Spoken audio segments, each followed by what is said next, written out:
Right, Bull, to your topic. Yeah. Cleveland's a 20-point dog tomorrow. Yeah. Even in their 0-16 season from 7 years ago, whatever that was, they were never more than a 13.5-point underdog.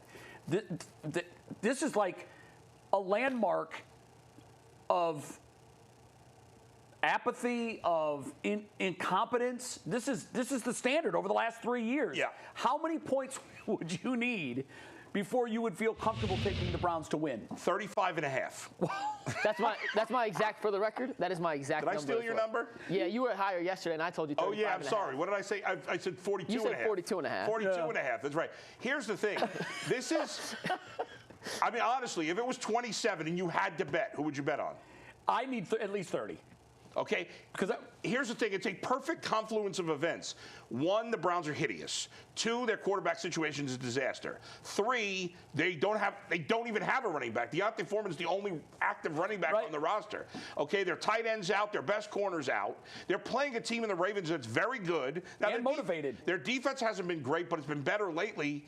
And they have to win the division. Yes. It's, a lot of times in the last week, even if they have something to play for, this is huge. They got to win because, yeah, they still win the division if the Steelers lose, but the Steelers play after them, so they're not going to have any idea. They need to win this game, and they're going to want to build up as big a lead as possible. Now, as you said before, Harbaugh may take his foot off the gas at the end. I just think if it's 35-0 in the third quarter, the Ravens are going to want to pitch that shutout. See, I think they will on defense, but I also think that at some point you are thinking about the playoffs. Yeah, right. And once the victory is secure, whatever that is, even with Ohio State when they went up big, 34-0, all of a sudden it's 34-14 and you're like, you didn't feel so confident. I think at some point Harbaugh will say, okay, the W's in the bag. Yeah. Lamar, you're out. All of the starters on offense, you're out. Sure. And now he may try to preserve the shutout, maybe. But I think at some point the Browns will be able to do something late because they're going to be doing it against guys that are on second and third team.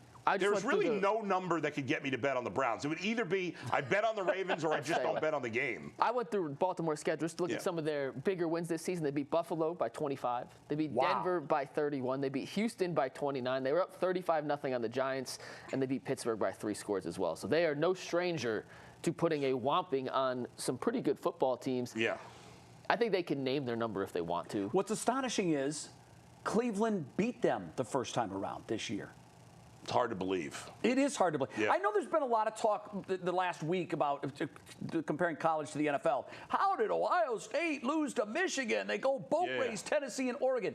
It's a rivalry. These things happen. Yeah. Cleveland, who is in line and may well get the first overall pick, beat the Steelers and the Ravens, are both going to the playoffs, and you can only explain it because it's a rivalry. Crazy things happen in rivalry games. Who was the Browns' third win? Oh, the Jaguars. The Jaguars in week 2. And that was dicey, too, by the way.